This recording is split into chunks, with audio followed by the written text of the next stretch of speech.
spare the life of my children to come and join the Pandavas. Arjuna I can't spare, he is my arch rival, that at the end of this, you will still be a mother to 5 children. This is a very surface level story. Let's dig a little deeper and try and understand what he really meant by this. When he says,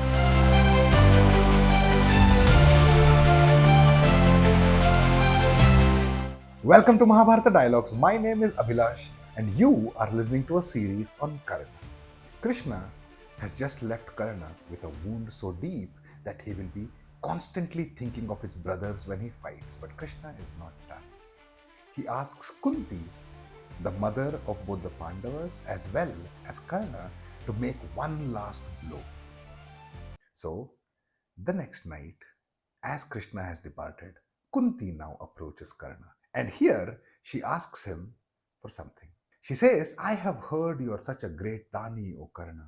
Can you give me a dana and spare the life of my children?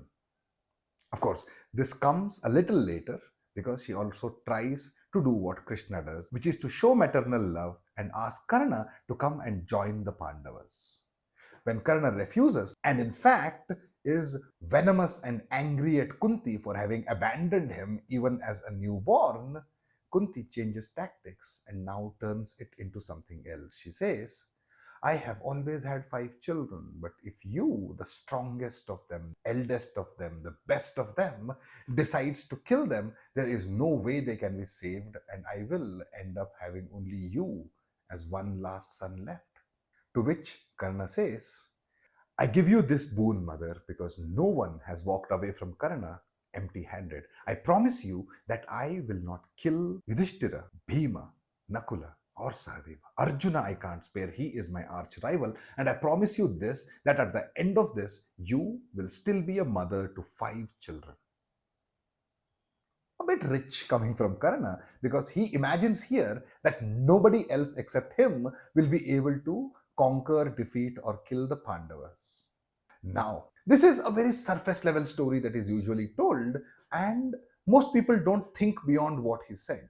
Let's dig a little deeper and try and understand what he really meant by this. When he says, you will eventually have 5 sons, he means that I am not going to come and join you now, but eventually when the war is over and if I prevail and if Arjuna dies, then I know that the Pandavas and you, my mother, you need protection.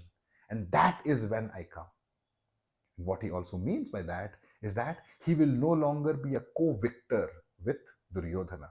Even though by eliminating Arjuna, he would have won the war single-handedly for Duryodhana. He says, at that point of my greatest achievement, my biggest victory, I am going to abandon victory, and finally that friend's debt would be fulfilled.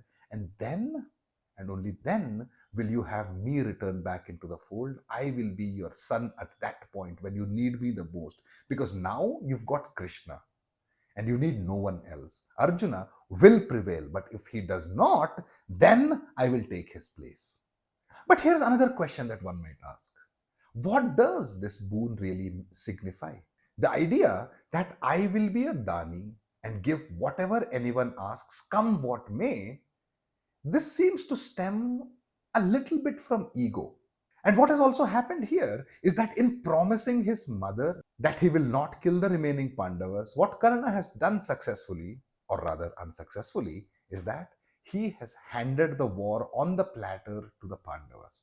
Bhishma will not eliminate the Pandavas, even though he can. Drona will not eliminate the Pandavas, even though he can. And Karna, who should have taken that responsibility, falls into maternal love for a mother who has given him nothing except death on the day of his birth. And now he has promised to spare the lives of her children. And in doing so, unwittingly, he has ensured that Duryodhana loses. Krishna's masterstroke of sending Kunti has finally succeeded, and any hope that Duryodhana had of victory and prevailing in this war is now eliminated because Karna has also followed suit with Bhishma and Drona, the only 3 warriors who are capable to eliminate the Pandavas will not, and will ensure that the Kauravas lose.